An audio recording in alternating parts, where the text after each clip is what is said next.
혹시 백린탄이라는 것을 들어본 적 있으신가요? 백린탄은 특수 연막탄으로 적의 시야를 차단하면서 적이 접근하지 못하게 하는 용도로 쓰이죠. 하지만 백린탄에는 악마의 무기라는 무시무시한 별명이 있는데요. 백린탄은 시야만 차단하는 연막탄이기도 하지만 백린이 만약 피부에 붙게 되면 화학적 화상을 일으키며 지방층을 녹이면서 파고든다고 하죠. 또한 황산보다도 물 분자를 빼앗는 능력이 강해서 사람 피부에 닿으면 피부의 수분을 빼앗겨 피부가 촛농처럼 녹아버린다고 합니다. 이 무시무시한 무기는 베트남전에서도 쓰였는데 백린이 피부에 묻으면 칼로 긁어내 백린을 제거했을 정도로 엄청난 고통을 느꼈다고 하죠. 그러다 보니 한국에서도 백린탄에 맞으면 칼로 살점을 도려내야 한다는 괴담이 퍼졌을 정도였습니다. 그런데 갑자기 왜 백린탄 이야기를 하는지 궁금하실 텐데요. 오늘은 한국의 한 장군이 백린탄을 이용해 북한군을 응징해버린 3.7 완전작전에 대한 이야기입니다. 우리나라의 제3보병사단의 별칭은 백골부대인데요. 백골부대는 철원에 위치하고 있으며 최전방 GOP와 GP를 지키고 있는 사단이죠. 그런데 1973년 3월 7일 오후 1시 20분 긴급한 보고가 사단 지휘통제실에 올라왔습니다. 바로 북한 GP에서 백골부대원에게 사격을 가해 황정복 대위와 김윤복 중사 등 5명이 중상을 입었다는 보고였죠. 사실 이날 황정복 대위와 병사들은 비무장지대 내에 표집한 전기 보수 작업을 하러 갔었는데 작업을 마치고 복귀하는 부대원들에게 북한 559 GP에서 총격을 가했던 것입니다. 그로 인해 국군 5명이 중상을 입었고 북한의 계속된 사격 때문에 현장을 빠져나가지 못하고 고립된 상황이었던 것이죠. 그런데 북한군이 실수한 것이 있었으니 당시 3사단의 사단장은 북이 기관총을 쏘면 우리는 대포로 응징할 것이다 라고 말하던 박정인 장군이었던 것입니다.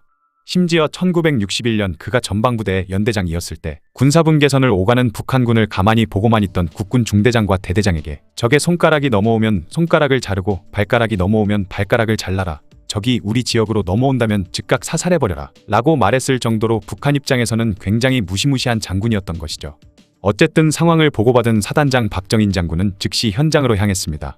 그리고 마이크를 이용해 북한군의 사격 중지를 요구했죠. 하지만 북한군은 박정인 장군의 요구를 무시했고 사격은 멈추지 않았습니다. 그러자 개빡친 박정인 장군은 즉시 응징에 들어갔죠. 바로 무전을 날려 사단 관측기를 띄워 북한 559 GP를 관측한 뒤 71포병대대에 연락해 105mm와 155mm 곡사포로 북한 559 GP에 포격을 명령했던 것입니다. 그러자 곡사포들은 일제히 맹렬한 불을 뿜으며 포탄이 날아갔고 순식간에 북한의 559 GP는 개박살이 나버렸죠. 하지만 여기서 그치지 않았습니다. 박정인 장군은 부상자들을 구출하기 위해 백린탄을 발사했으며 백린탄은 북한군 GP의 외벽을 관통해 내부에서 폭발해버리면서 건물 전체가 아예 불지옥이 되어버렸죠. 그렇게 북한군은 이후 혼비백산하여 도망치기 시작했습니다. 이날 북한군 내에서 무슨 일이 있었는지는 1975년에 남한으로 귀순한 북한군 출신의 유대윤 소위의 증언을 통해 알 수 있는데요. 그날 백골부대가 날린 포탄 중 한 발이 정확히 막사해 명중해 북한군 36명이 사망했다고 하죠. 그리고 지금까지 백골부대는 북한군이 가장 두려워하는 부대라고 증언했습니다. 그렇게 고립된 아군 부대원의 구출을 성공했고 곧바로 병원으로 이송된 5명의 부상자는 다행히 목숨을 건질 수 있었다고 하죠. 또한 부대원 구출을 성공하자마자 포격도 끝났는데요. 하지만 박정인 장군은 거기서 그칠 생각이 없었습니다. 그는 먼저 휴전 협정을 위반하고 부대원에게 사격을 가한 북한을 가만히 둘 수 없었죠. 그리고 제대로 한번 혼쭐을 내줄 마음을 먹고 그날 밤 사단 내의 모든 차량을 동원해 헤드라이트를 켜고 DMZ 남방 한계선으로 향했습니다. 군사분 개선 바로 앞까지 쭉쭉 치고 나갔던 것이죠. 낮에 엄청난 포격을 맞고 잔뜩 움츠려 있던 북한군은 남한 3사단의 북진 소식을 듣고 난리가 납니다.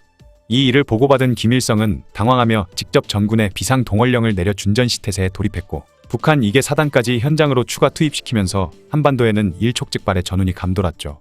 하지만 다행히 이후 더 이상 이 사건은 확대되지 않고 마무리가 되었습니다. 사건이 마무리된 이후 한국 정부에서는 당시 한참 진행 중이던 남북협상에 악영향을 끼칠 수도 있다는 이유와 상부의 지시 없이 무단으로 병력을 움직인 것은 월권행위였다는 이유로 박정인 장군을 전역시켜버렸죠. 시간이 흘러 1985년에 이산가족 고향 방문단원들이 평양에 방문했는데요. 그중 북한의 한 고위 간부가 함경남도 도민회장에게 함경남도 출신의 박가 성을 가진 요란한 사단장은 요즘 뭐라오? 라며 원한 섞인 말투로 질문했다고 합니다. 그러자 도민회장은 군대 일에 대해선 모른다고 답변했다고 하죠. 약 12년의 세월이 지난 후에도 그때의 사건을 기억하고 질문하는 걸 보면 당시 북한군의 뇌리에는 박정인 장군에 대한 공포심이 제대로 박혀 있었던 것 같습니다. 이후 박정인 장군은 뇌경색으로 투병 생활을 하다가 2016년 2월 3일에 89세의 나이로 세상을 떠났다고 하죠. 이때의 사건을 3.7 완전 작전이라고 부르는데요. 이 사건 이후 북한군에게 백골부대는 공포의 대상이 되었고 이후로도 북한 장교들은 백골부대와 마주하고 있는 부대에 배치되는 것을 굉장히 꺼려한다고 합니다. 요즘 북한이 오물풍선도 보내고 여전히 많은 도발을 하는데 제대로 한번 응징할 수 있는 기회가 있었으면 좋겠네요.